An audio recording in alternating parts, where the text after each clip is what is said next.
Hey guys, my name's AK Agunbiade.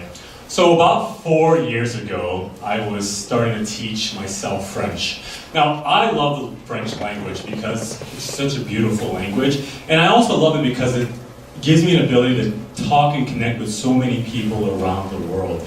Now, I told this exact same thing to a lot of good friends, especially some of my good friends in college. And a good friend of mine, Zaid, after I told him this, he's like, "That's great, bro, but who's the girl?"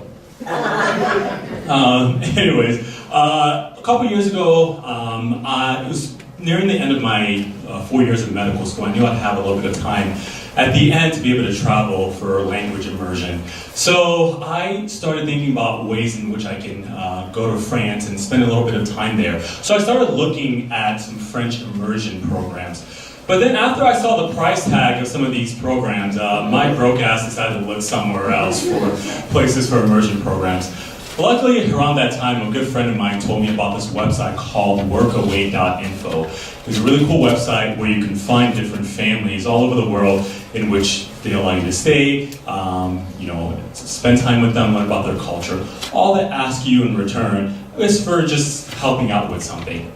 So I was really excited about this because it would cost me absolutely $0. So I went on this website and I looked around and created a profile for myself. Now the thing is, to a lot of Americans, France is this overly romanticized place, having to do with the Eiffel Tower, wine, crepes and baguettes and shit and all this other stuff, right? But for me, I knew a little bit about some of the more somber aspects of France. The French, not all of them, but a lot of people there are also very racist against Arab and African Muslim families. And with a name like Abdul Karim Agunbiade, I really couldn't hide that from anybody on this profile. So I started looking for ways in which I can search people's profile to maybe try to figure out and filter which families may not be racist. So I had 3 very important top search words that I used.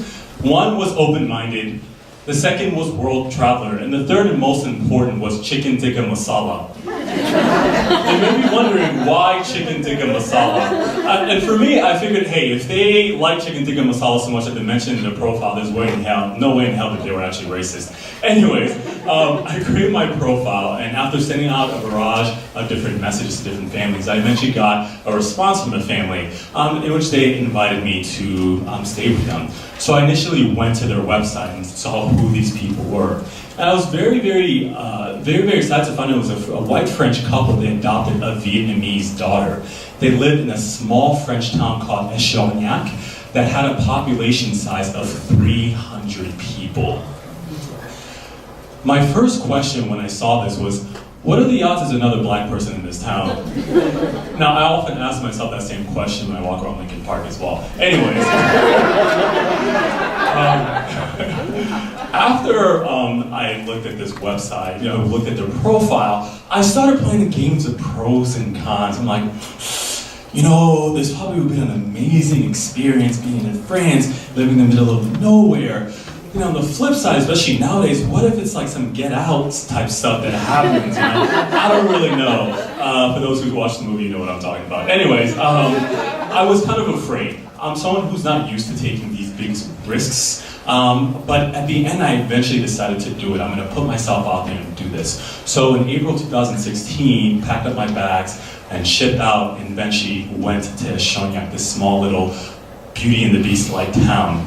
When I first arrived, my first day was spent with my host father, Dominique. He was an awesome guy. He's like a jack of all trades, and the first day he was taking me around town, showing me off to everybody, and we spent our first afternoon in this small kind of Home Depot-like store in France. And I was very amused to see that even in the middle of nowhere, France, they still listen to Beyonce's Single Ladies on the radio.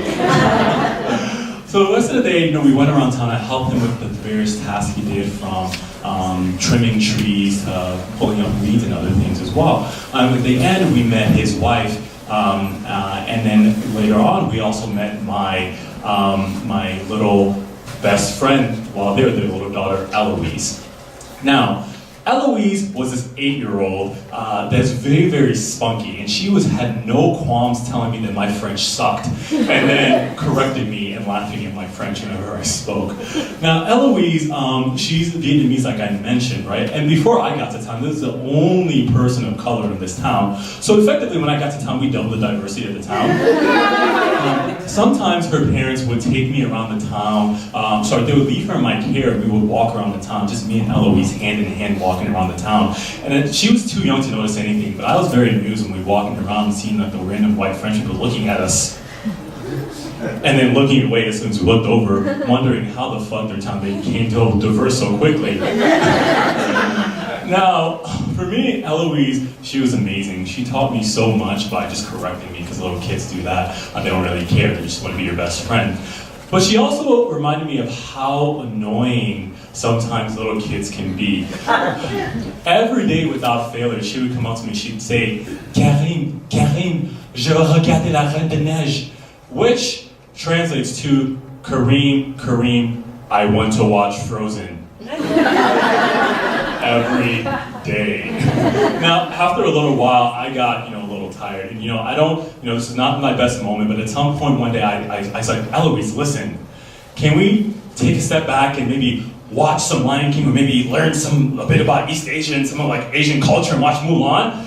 Now, see, I'm not very proud of that last moment, but like I just had to do it. I couldn't watch Frozen anymore.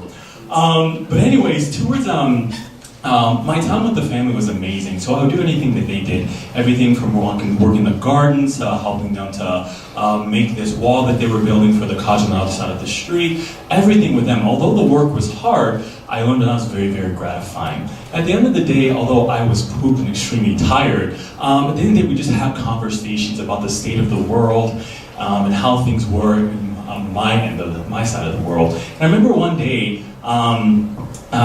Stefan, she asked me, my host mother, she asked me if people in Chicago were racist. Now, I was still in the midst of learning French, and I was trying to think about how I explain how racism nowadays is not necessarily as overt as you usually expect, how you deal with various systemic oppressions and various other things as well. And in the midst of trying to say this and formulate a way to say this, I realized my French was not complicated enough to say any of this. So I just looked back at them and I said, "Oui!"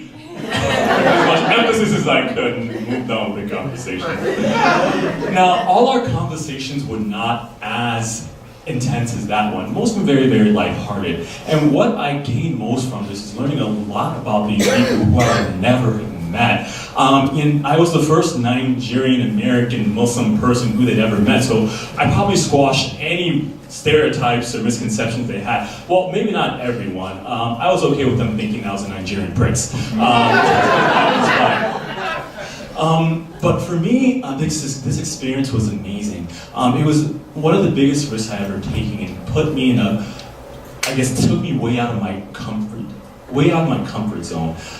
It allowed me to learn so much about myself, but more than that, it allowed me to learn so much about these people. They were so different from myself. Now, it's experiences like these, when you put yourself in these uncomfortable positions, that allow you to learn so much about other people, and allows the world, and also in our nation, to become much more of a melting pot. And now, I'm not saying like experiences like these require a trip all the way to the middle of nowhere, France, but I think for me, it just requires being open to new people and experiences around you. Thank you guys very much.